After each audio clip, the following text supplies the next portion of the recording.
Hello and welcome to Analyzing Finance with Nick. In this video, I'm going to answer probably the most asked question that I've gotten on this channel. Where did you learn all this stuff? Particularly in the Iceberg series. What were the books that you read that were the source material for the content in your videos?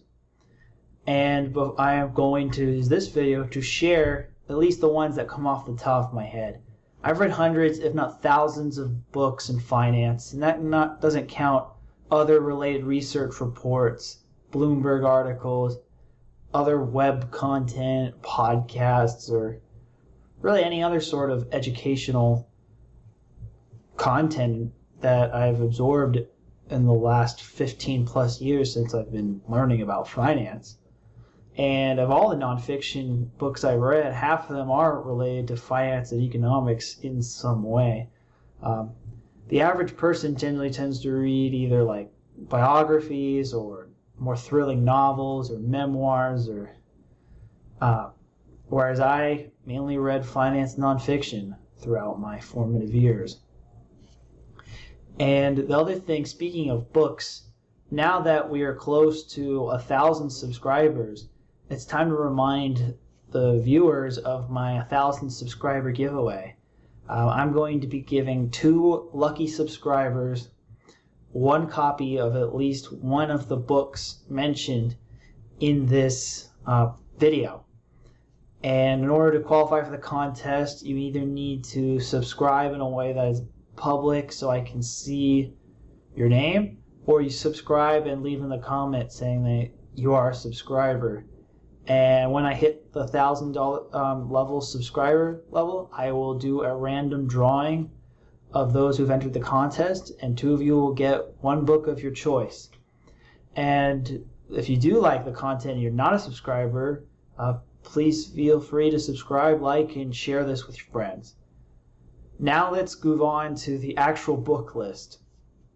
First of all, a lot of my education really just came from the fact that I studied economics and finance in university. It also comes from the fact that I've lived through a lot of market cycles. I've talked shop with a lot of professionals all over the world in my travels and during my years working in this industry, and I've become able to develop an intuition as a result of that. Reading history content has also been helpful for this. So this first really series of literature, I guess I would start with, apart from textbooks that I read while I was in college and graduate school, was the CFA program. It provided me a good fundamental understanding of some of the basics in finance and a lot of the definitions, probably more of the level 1 stuff if we're referring to Iceberg here. The very commonplace periodical that's helpful is the Wall Street Journal. Really, in my opinion, the Wall Street Journal is really the only objective major news outlet out there, and I'm talking just about the headlines and the stories. The editorials have a right-leaning bias, but just the actual journalist side of the Wall Street Journal is probably the most fair news reporting out there in the United States. Because when people's money are on the line, they really don't want to just read political slant. They need to know what the actual information is, because it affects dollars and cents. In terms of individual books, first I want to talk about the 2 books I read by George Soros. One is The Alchemy of Finance, and the other one is Soros on Soros by George Soros. And I did 1-minute book reviews, which I'll link in the description for both of these on further details, but this is where I got most of the general information about Soros and his investment philosophy. Alchemy of Finance more on his concept of reflexivity, and Soros on Soros for more about his goals with the open society. Hot Commodities by Jim Rogers is a good primer. I read about the commodities market, and where I got a lot of the commodities market related information that I've mentioned on this channel. World Order by Henry Kissinger is kind of a basic insight into how a lot of the World Economic Forum and Davos crowd thinks. The other stuff I've really know about the World Economic Forum is just by reading their own content that they've published. They have a blog and they write extensively. They're not really hidden. That's where I got that information. For the old money theories, I'm really just starting on my research on this topic, but so far the best book I've read on it is a book called Old Money by Nelson W. Aldrich Jr. And this book is about American old money particularly, and the history of American old money and what it was like growing up in that, and what were some of the tastes and the values that really were belonged to inherited wealth versus earned wealth, which the author condescendingly calls market man. It's a very interesting perspective, and the old money perspective is very different than the buy your bootstraps entrepreneurial values taught in bourgeois capitalist families. So that's the first start for that. In terms of just about the history of finance and how a lot of financial instruments were created, the best book I've read on this is The Ascent of Money by Niall Ferguson, or Niall Ferguson is maybe how it's pronounced. He's one of my favorite historians, and The Ascent of Money goes into how things such as the stock market and the bond market and insurance all developed over time and what the reasons were for it. There's also a good documentary series on YouTube that you can watch that is based on this book. The other Niall Ferguson book I'm going to talk about is The House of Rothschild, and it's about the history of the Rothschild family.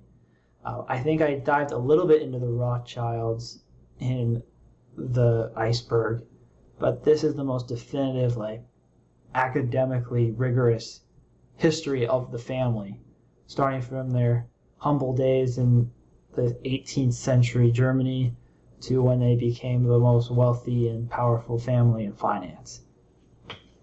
Another history-related content, which I got the information for the Crassus Fire Department, and also just some context on the history of various revolutions, with Mike Duncan's work.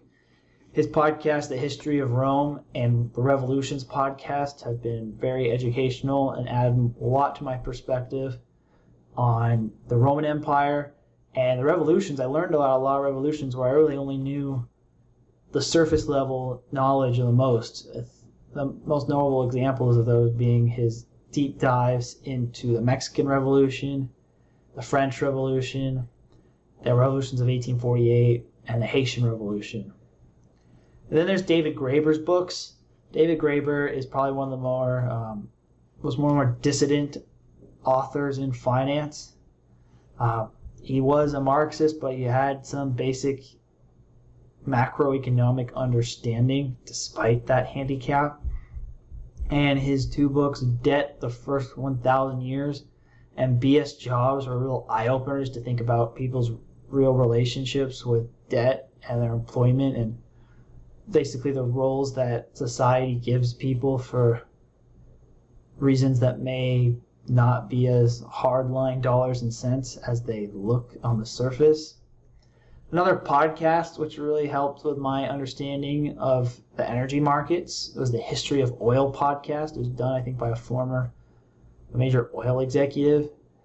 It kind of got cut off before he finished. He probably was off busy doing his actual job, but the episodes that were out there, if they still are out there, was a great supplementary knowledge for the history of how oil became from a pile of black goo in Pennsylvania to the energy that fuels the global economy to this day. The next book I'm going to talk about is Traders, Guns, and Money by Satyajit Das. His name's a little bit hard to pronounce, but it's kind of about just kind of the crazy lives of derivative trading desks and what happens when risk gets out of control.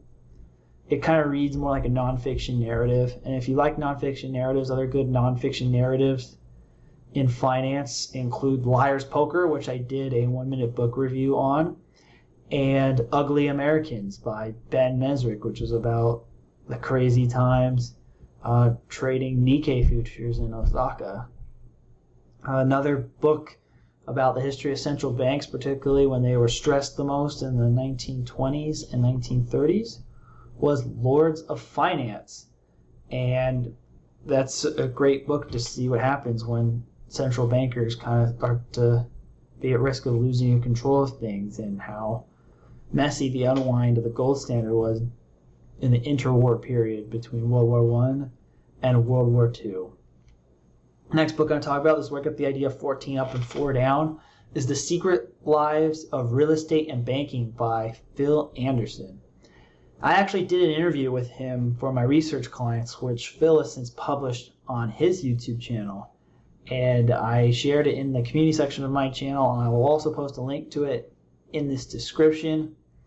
If you want to learn more about his philosophy, I recommend watching that video. This book is great about the history of real estate cycles in the United States dating back to the 1800s, and some of the similarities you see both on the upside and the downside. About zombie companies, a good way to identify zombie companies is learning about them by reading a book called Dead Companies Walking by Scott Fearon, which is written by a professional short seller, and it kind of talks about what are some of the signs that a company is hitting or has already hit zombie mode. And then I talked about Taleb's Turkey and a lot of the concepts of survivorship bias and risk in the derivatives market. I learned a lot about through reading Nassim Nicholas Taleb's books. Dynamic Hedging, which is more of a technical book about how to trade options based on volatility more than direction. And then Fooled by Randomness, which is about how a lot of otherwise intelligent people mistake just random patterns with something sustainable or good luck, confuse good luck for and bull market for brains.